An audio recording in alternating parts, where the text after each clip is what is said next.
अच्छा, एक क्वेश्चन ये पूछा गया है कि लोग आजकल थकावट बड़ी महसूस करते हैं, तो इसका क्या रीज़न हो सकता है और इसे कैसे हम ट्रीट कर सकते हैं?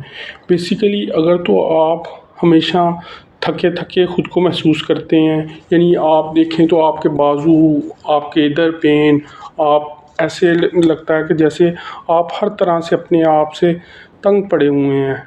ये at the end of the day भी हो सकता है और डे के स्टार्ट में भी हो सकता है और मिड ऑफ द डे भी हो सकता है। लेकिन इसका क्या रीज़न है? इसकी रीज़न ये है कि आप कार्ब्स ज़्यादा खा रहे हैं, आप जंक फूड ज़्यादा यूज़ कर रहे हैं, आप कार्बोनेटेड ड्रिंक्स ज़्यादा यूज़ कर रहे हैं और आप असल जो माइक्रो न्यूट्रिएंट्स हैं या न्यूट्रिएंट्स हैं उन्हें यूज़ नहीं कर रहे, सिर्फ कैलोरीज़ कंज्यूम कर रहे हैं। जैसे B1 अगर आप अपनी डाइट में शामिल नहीं करेंगे तो आपको थकावट महसूस होगी, आपको नर्वसनेस महसूस होगी, आप लो फील करेंगे। तो B1 बेसिकली क्या है? ये थायामीन है। इसके साथ मैग्नीशियम बहुत ज़रूरी है क्योंकि वो नहीं होगा तो ये एक्टिव फॉर्म में आपकी बॉडी में अवेलेबल नहीं होगा। तो इसका बेहतरीन हल क्या है कि आप अपनी डाइट को सादा करें और उसमें सिर्फ़ कैलोरीज़ काउंट ना करें, उसमें न्यूट्रिएंट्स को इंक्लूड करें। उसमें क्या करें कि क्रूसीफेरस यानी ग्रीन वेजिटेबल्स यूज़ करें। उसके अलावा विटामिन B1 जिन चीज़ों में है वो यूज़ करें। इसमें बेसिकली क्या होगा कि आप अंडे वगैरह यूज़ करें, आप फल यूज़ करें, आप सब्ज़ियाँ यूज़ करें, आप कोकोनट ऑयल यूज़ करें, मस्टर्ड ऑयल यूज़ करें, वेजिटेबल और सीड ऑयल से बचें।